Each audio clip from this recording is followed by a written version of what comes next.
Hello, I am Troadec, a former student in cognitive science, and I'm going to present you the article generic question classification for dialogue systems, written by me, Matthis, Houles, and Philippe Blache in the Speech and Language Laboratory of Aix-en-Provence.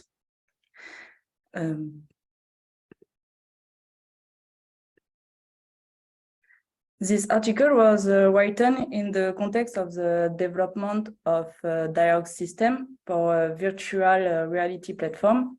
This platform aims to train doctors to deliver bad news to a virtual patient. Thus, we wanted to develop a system capable of detecting general question in a face-to-face application. Even so, the field of application is medicine. The doctor's question can be much more diverse. In terms of that, most task-oriented dialogues systems work on a question-answer database.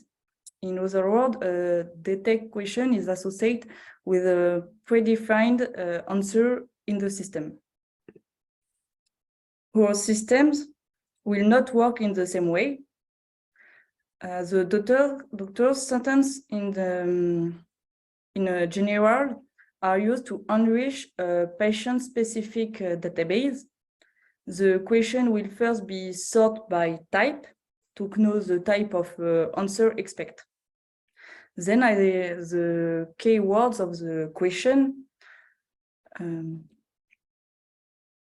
will allow to search in the patient's database the knowledge necessary to build an answer.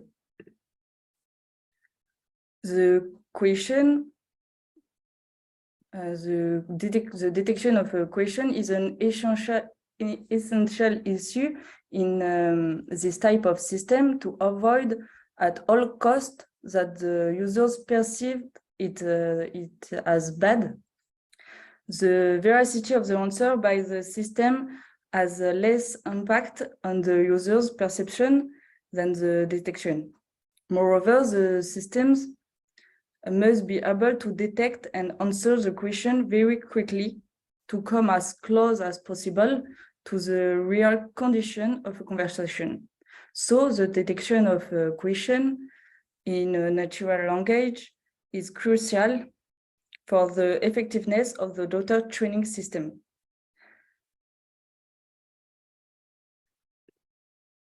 As I said before, most dialogue systems work with a question-answer database and are therefore well suited for comparable domains and tasks.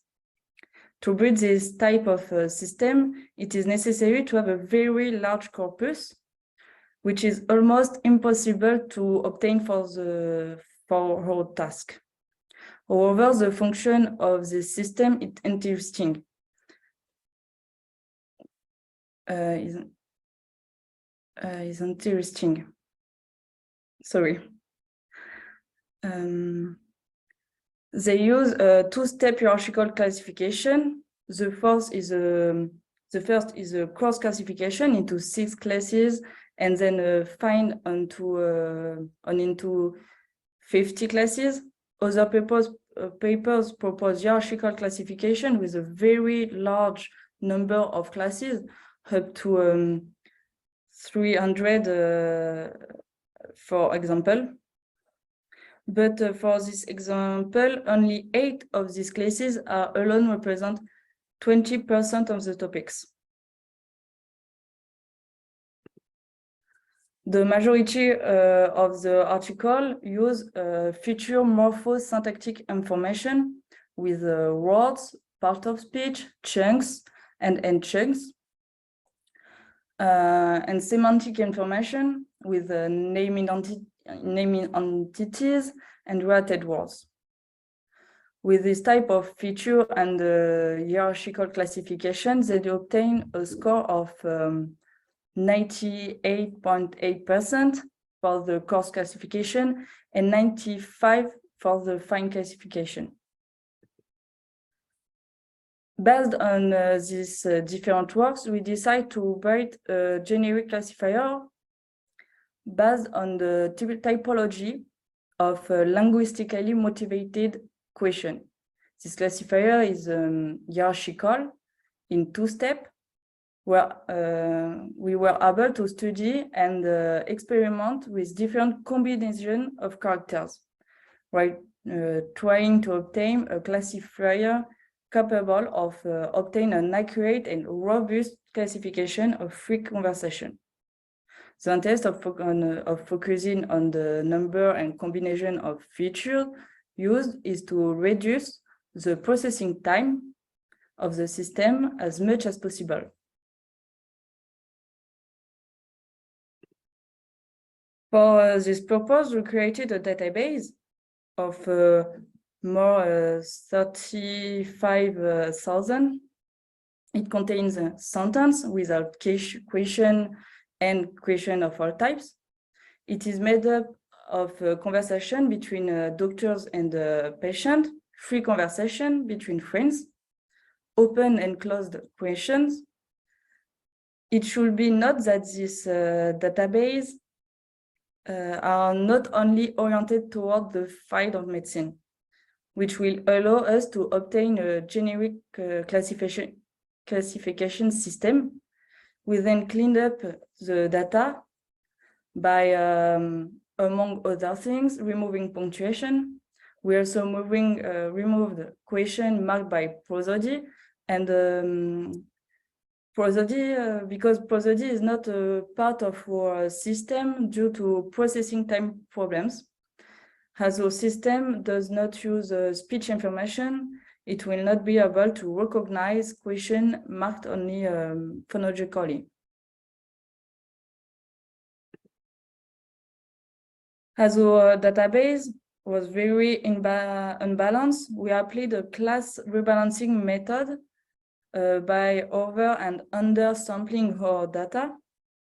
We did this with a smart algorithm, but we don't not get a perfect balance, and this will be taken into account in the evaluation of our classifier. We then add to label question, closed question, where threat rules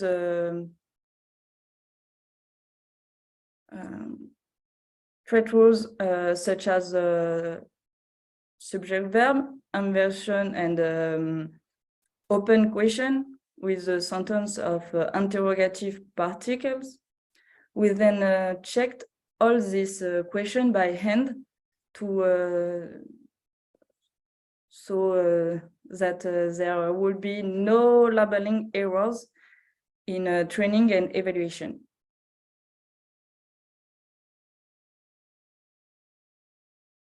Okay, I think I'm not on the good slide. With an add to label question, closed question are treated with rules such as subject verb inversion, and open question with the presence of interrogative particles.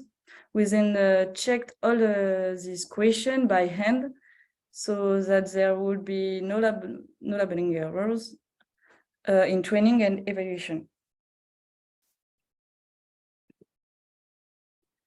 We thus obtained a database makeup of sentence, open and closed question, but above all, open question divided into 6 classes, defined as follow: the type of object corresponding to the what question, the type of person for the who question, the type for the when for the location for the where question, the state for the how question, and the type of quantity for the question containing how much. These classes are unbalanced. We had originally defined an event for the why question, but decided to remove it because the imbalance was too great. To study the impact of the feature on the classification, we select 3 types. There are lexical corresponding to n-grams, WH words, word shapes, and question lengths. Syntactic information corresponding to part of speech, n-grams, head words, head chunk, and the semantic information corresponding to hypernyms, related words, and named identities. To obtain this information in a way that can be processed by the classifier, we extract the forms, lemmas, and part of speech on the different sentences. Then we calculate the bag of word and gram TF-IDF on this different database. In order not to be overwhelmed by too many features, we decide to keep only the features that appear at least twice in the same utterance. After dividing our database into 2 parts of training and testing, we trained our hierarchical classifier in 2 steps. The first one is the detection of the question, and the second one is classification of the question. We compared these different classifiers. These are the random forest, the Gaussian naive Bayes, logistic regression, k-nearest neighbors, and the multi-layer perceptron. This 5 classifier will each function very differently. The random forest gives us the possibility to study the most important features.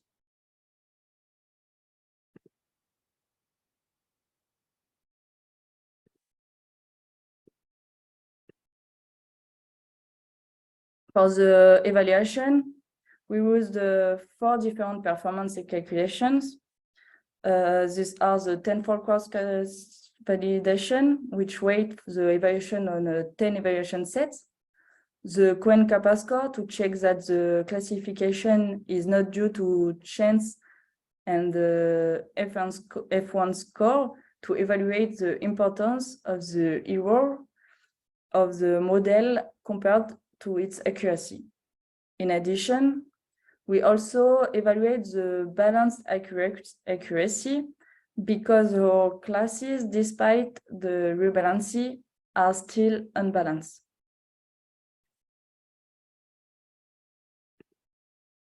We therefore start by testing the classifier for question and no question, and this on all the features. We select 10,000 utterances from our database to train. This gave us 30,700 features to calculate and process by the classifiers. We obtained very good results, particularly for the multi-layer perceptron, MLP lines, which showed 0.97 and 0.98 balance accuracy. The naive Gaussian Bayes and the random forest provide quite similar results. We search for the most important feature with the random forest to reduce this number. We were able to select 1,966 features while increasing the result of the random forest. Indeed, we went from 0.96 to 0.98 in accuracy, from 0.95 to 0.96 in Cohen-Kappa score, and from 0.97 to 0.98 in balance accuracy. We then tried to interpret this increase in performance by looking at the select features in this batch of features. We found mostly forms that represent interrogative particles as who, what, how, and part of speech n-grams that represent subject verb inversion, and the n-grams that appear to be important for the morphological encoding of questions. For the rest of the feature interpretation remain difficult because of their great variety.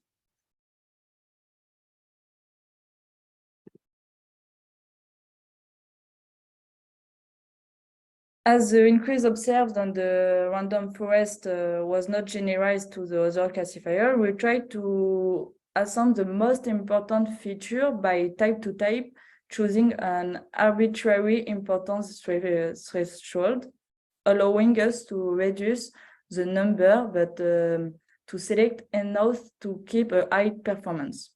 For clearly, we have select the most important feature types instead of selecting them one by one.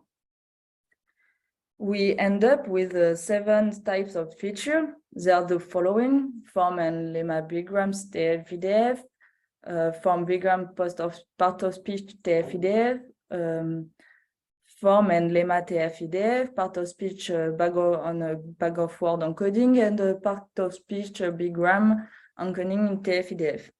This aggregation of features has allowed us to extend our interpretation of how the classifier works. Form seems to be very important, but this type of information represents the interrogative by relying on specific words and more mainly verbs by verbs like stative.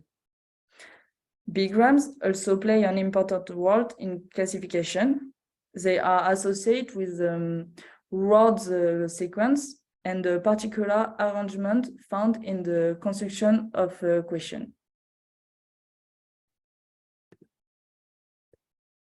We use this feature aggregation to train our different classifiers.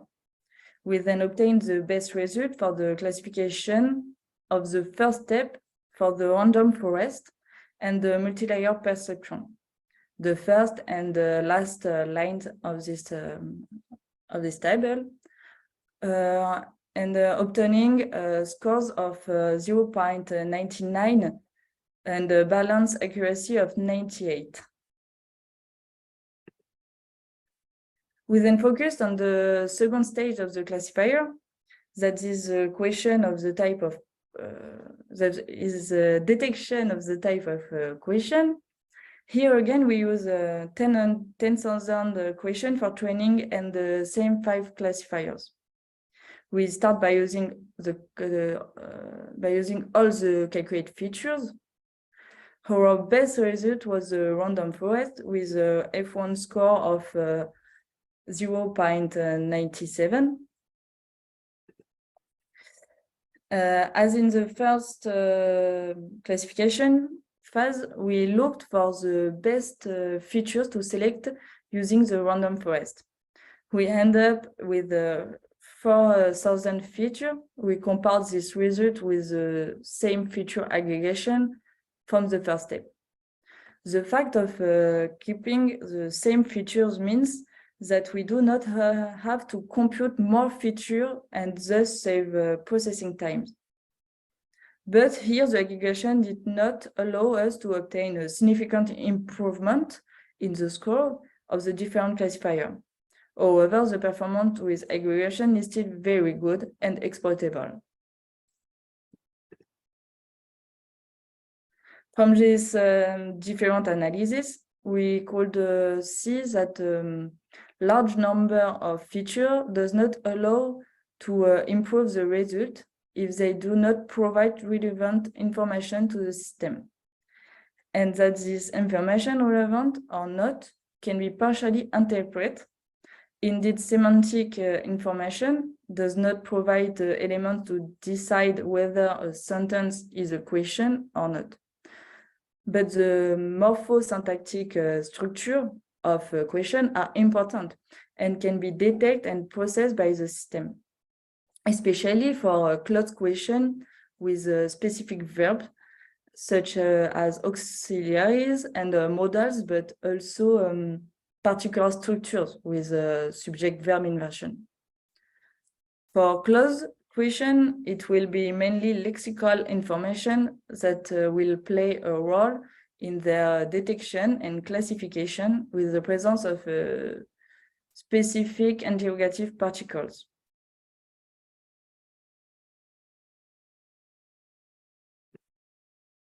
We obtain a result representing the state of the art for this task. Indeed, at the first stage of our classification, we obtain an F score of 98%. Thus, almost all questions will be identified, and our system can be perceived as immersive by the user. In the second step, we obtain an F score of 97%. We have thus succeeded in obtaining a generic question classifier that does not depend on the domain. The choice of the random forest classifier, as well as the selection of features, will be used in the dialogue system developed to train doctors in communication. This type of hierarchical classifiers, whose first step is to detect whether the sentence is a question, is innovative. However, this step is crucial for a system like this one.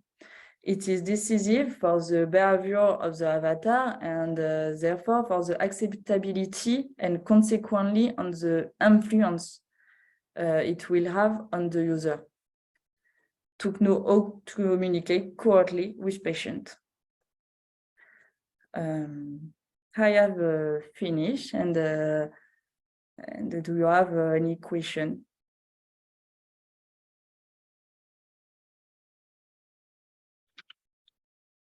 Thank you so much for your presentation. Do we have any questions?